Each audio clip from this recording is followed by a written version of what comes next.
camancɛ fanga jamana kuntigi général d'armée Assimi Goïta ye dinɛ ɲɛmɔgɔ dugudenw ka tɔn ani Bamako tu tigɛbagaw bisimila kunu ho tɛnɛ kɔkanko ni diɲɛ jɛgabara minisiri Abdoulaye Diop ye ɲɔgɔn ye sɔrɔ ni Burkina cidenjɛkulu ye janvier kalo tile 12 san 2026 nin de ye aw ka kunnafoni da kunbaw ye minnu bɛna walawala aw ye aw bisimila tarata janvier kalo tile 13 san 2026 don kibaru kɛnɛ kan Madiba TV1 jabaranin kan I n'a fɔ haya lase aw ma cogo min na dankuna furancɛ fanga jamana kuntigi général d'armée Assimi Goïta ye Bamako tu tigɛbagaw dinɛ ɲɛmɔgɔ ani dugudenw ka tɔn ni a bɛ fɔ o ma ko société civile a y'olu bisimila kunu ho tɛnɛ janvier kalo tile 12 san 2026 sankura foli okumu kɔnɔna na n'o kɛnɛ ye laada ye min bɛ kɛ san o san walasa ka hakilina falenw kɛ jamana ɲɛtaa baaraw la walasa ka faamuya caman sɔrɔ o kan an ka Haut Conseil islamique ɲɛma Cherif Ousmane Madani Haidara ni Bamako archevêque Robert Cissé lamɛn fo ka taa se Madame Bari Aminata Touré ma ni ale ye dugudenw ka tɔn ɲɛma dagan ye. An bɛ kuma Ala tɔgɔ de la a ka kan ni ɲuman min kɛra an ko barika da a ka kan fana an ka faamaw sabali k'u bilasira mais a bɛ wajibi an ka fana an ka tiɲɛ f'u ye ni fɛn minnu bɛ cogo min na a ka fɔ o cogo la parce que an mana bɔ yan masa wɛrɛ bɛ yen n'o ye Ala ye a b'an ɲininka kɛlenw de la o la nin kɛnɛ kan an bɛ mun fɔ président ye a ka janto la n'a baarakɛɲɔgɔn o ye tribunal ye ani Mali baarakɛyɔrɔ caman Mali kɔnɔ yan min ka di i k'a fɔ foyi t'a la ko démocratie Mali dɔrɔn tɛ silamɛ jamana ye silamɛ jamanaw kelen bɛ k'an entourer mais neni min bɛ fɔ Mali kɔnɔ ya karamɔgɔw fɛ kutubaw la ka maabaw neni ka bɛɛ dɔgɔya an m'a ye jamana si la diɲɛ kɔnɔ silamɛ jamana na ni Mali kelen tɛ a tɛ Monsieur le Président a ye janto nin yɔrɔ ninnu na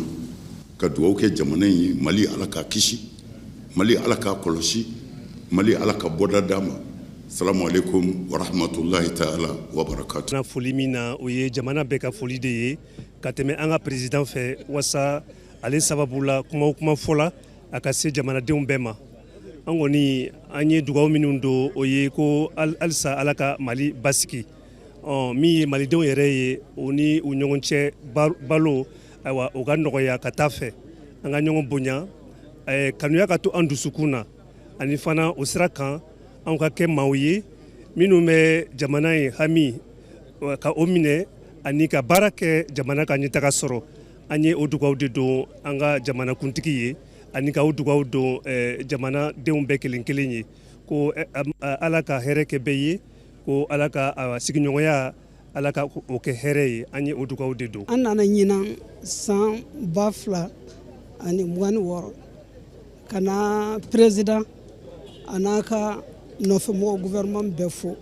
parce que u ye san kelen baara min kɛ 2025 kɔnɔna na an y'a ye u ye baara min kɛ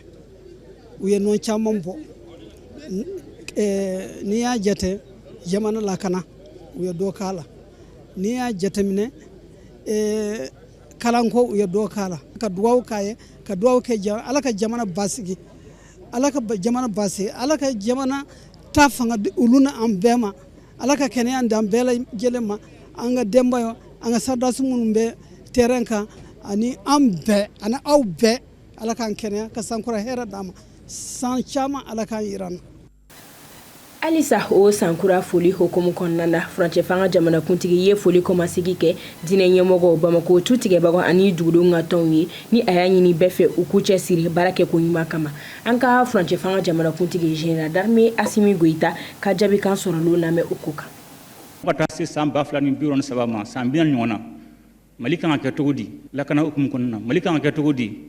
dungafa hukumu kɔnɔna na Mali kan ka kɛ cogo di kalanko hukumu na Mali kan ka kɛ cogo di yɔrɔ nafolo o yiribalo ɲɛtagali Mali kan ka cogo di jamanadenw ka kɛnɛya donc jamanadenw ka layidu fɛn fɛn fɔra o baara de kɛra n'a fɔ ko vision ça veut dire mɔgɔ mana o gafe ta i ye maliyɛn o tɛ maliyɛn i b'a dɔn ko jamana in tɛ kunfɛ baara la an ta sira dɔ don an bɛ fɛ an faga mun kan an b'o dɔn o san 40 kɔnɔna la san tan baara fanga kɛ o bɛɛ ɲɛdɔnnen fɔlɔ o ye farafinna jigiɲɛ ye ça veut dire an ka dunga fa bɛ sabati cogo di san nataw kɔnɔna la a filanan o ye yelen kura an ka jamana kuranko o bɛ se ka ɲɛnabɔ cogo di a y'a dɔn gɛlɛya bɛ an ka jamana kɔnɔ kuranko la o ma dogo mɔgɔ si la do ni projet flane o buna ke sanna to konna la am sa fresh ma sigi senga matu anga region be kuranko te ka kono ge kuranko gelati ka kono matu an nyimi subsa sa kuranko la to mo ko suka barake mo baraka na chem mo na fulo na chem kuranko konna la do projet ba sabana we ka foko izinu am sa izinu cha to de matu anga am sa na fasro sura la ni ya jate mine ambe sanum boya an sa balema penchama ma fi an sa balema ambe abo katana jamana bra lo ba balema do no izinu chama sigra sisan ubuna ka sababu mbatu amba balema amena na fa sura la munti afre lidrai munti ka bona katana jamana ko katadi mugorema do nanna we kangu musa sigina kana do we sanungui nyati demna anga jamana badu nafulu duku nafulu ka jamana mo madu mo shila bewo kalam ni projet nanam la fo kangum sa signa ubuna ka sababu anga dujuro nafulu nu amina fresh ka mumato ante da afrel doma amba abarani ka nyini ka nyedo parce que adona ta na rota ni mo robeje do amba dona ni ka don ka kalanso sikan fian ka izinu sikan fe izinu ma tam sa abal ma to ko mena do projet banana kele o binanga afofna groupe armé na for rébellion ofna bina anka afo mun fa narco trafiquant mun drogue affaire nun ke sans fela nunna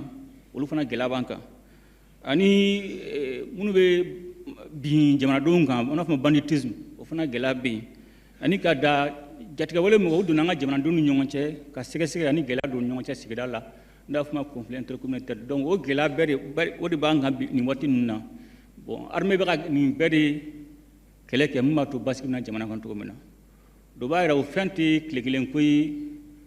ron kilingote ala barakala ala nanga su jamana dum uluka deme anuka kanu anuka demela ananga fintu ablika jola ala barakala anga jamana amsa fo bi anga jamana bambulo ide mali region foy bibina ko anga fintu te ate imana region fete aso fintu bi ore wati mado sira wati do region do kume okun tanga jamana re bulo moko sube kume do moko sube munga do boke me bibina oti anka dakun flana konna na hina fo hala si hawma chugumina dakuna mali jamana ko kanko ni dien jega bara ministry Abdoulaye Diop ye chidi jakulu do bisimila kun hotene ka bo Burkina Faso minya mugoya tumbe basolma bazi bolo otama imbe bla chesiri do mine kono mimbe sina wala saka jeka fo sabati ani donia falo jamana sabaw ni nyokonche nuko kuma otun sinsini be gele uka minu seraka kumbe ani jabi minu sorola kabini ayesi sigisan folo ani benka kera bala bulu dale mununa ayesi nyamugoya kalfali Burkina Faso jamana kuntigi Ibrahim Traoré nyana minima fɛn kɛlɛ li hokum kɔnɔna na OCS cɛdenw ye tunkan kɛ jɛkulu dɔw ka Bamako janvier kalo san 2026 ni boloda kɛli ye gaz barani 300 ni 42 kan ni a bɛ wele ko gaz Iliara sifinakaw kɛlen bɛ k'u min bɔ a ɲati kɔnɔ ni k'a kɛ fɛn wɛrɛw ye ani shisha arom 1000 ni 284 fo ka taa se ɲɛnaminima fɛn wɛrɛw ma min senfɛ boloda kɛra maa siganama 3 kan minnu bɛ sanji 24 kɔnɔna na ni ɲininkali tɛngura o sifinaka siganama nunu na yasa kuka ni fenjugu nunu sɔrɔ cogo fɔ ni o firinka ɲɔgɔnna dɔ kɛra tile 4 ka kɔ nin ye o baraw tun ɲɛminɛni do polisi contrôleur principal Dramane Keita fɛ o min bɛ a n'a ka cɛdenw ka cɛsiri ko fɔ ni a yirala ko san 2026 yafafu de tɛna kɛ kojugukɛla si ma ame don kibaru kunche ni kokan kibariya da kunye kili janvier kalo tile 12 san 2026 Burkina Faso marabaga jekulu kura min yemneni do irim talba Jean Emmanuel Ouedraogo fe sisan ministre so mukan fla de be kasoro mukan nani de tumbe folo doboli o akela ye fere ye mi kunye ka ministre so do fara nyogon kan o senfe ministre nani bora jamakulu la mina makura fla nana fara jamaka o yelema o kunye ka marabago ka barake chikoya dinya ni de bina dansigi hoka dunkibaru kuna fun kenula Maliba TV 1 jabaranika inshallah au kambe ula do were